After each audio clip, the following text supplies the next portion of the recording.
এই যে ক্যান্সার আক্রান্ত বামপন্থী কর্মী 110 নম্বর ওয়ার্ডে মেরেছে, আমি তারপরে থানা হয়ে তার বাড়ি দেখতে গেছি, দেখা করতে গেছি।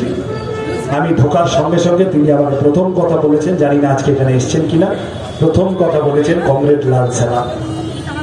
মার খেয়ে ক্যান্সার আক্রান্ত কর্মী ঢোকার পরে প্রথম কথা বলেছে কমরেড লাল সেনা। এটাই আমাদের মেজাজ হওয়া উচিত। ये टीएमसी बीजेपी ये तुम्हें जीने नहीं देगा, ये टीएमसी बीजेपी ये तुम्हें जीने नहीं देगा, और ये लाल झंडा ये तुम्हें मरने नहीं देगा।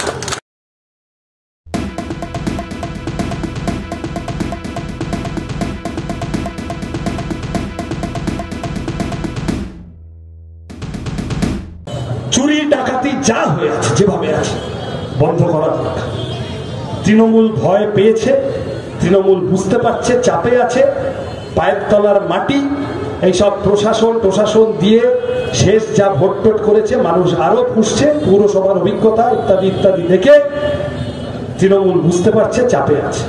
আমি আপনাদের এখনই বলে রাখলাম, একদম কোনো চাপ নেবেন না। তৃণমূল 31শে মে অবধি এই যা যা করতে শুরু করেছে এগুলো আরো করবে, বাড়াবে। সিনা টানকে দাঁড়িয়ে ফেস করতে হবে, চোখে চোখ রেখে ফেস করতে হবে।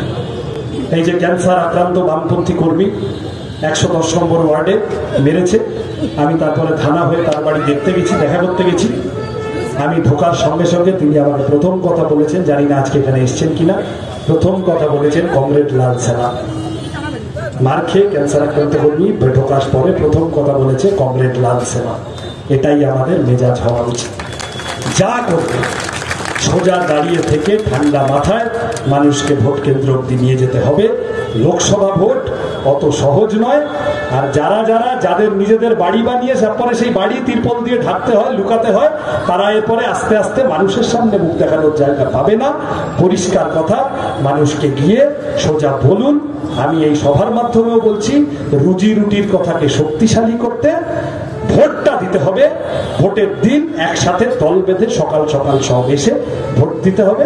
আমি শুরু করলাম দিওয়ার বলে, শেষ করবো মুঘল আজমের একটা কথাকে অল্প রকম করে বলে, যে মানুষ বিপদে আছে, যে মানুষ সংকটে আছেন, দুশ্চিন্তায় আছেন, জিনিসের দাম বেড়েছে, মাছের 12-14 তারিখের পর একদিন পাবদা মাছ, ইলিশ মাছ কিনবো কিনা ভাবতে একটু কষ্ট হয়।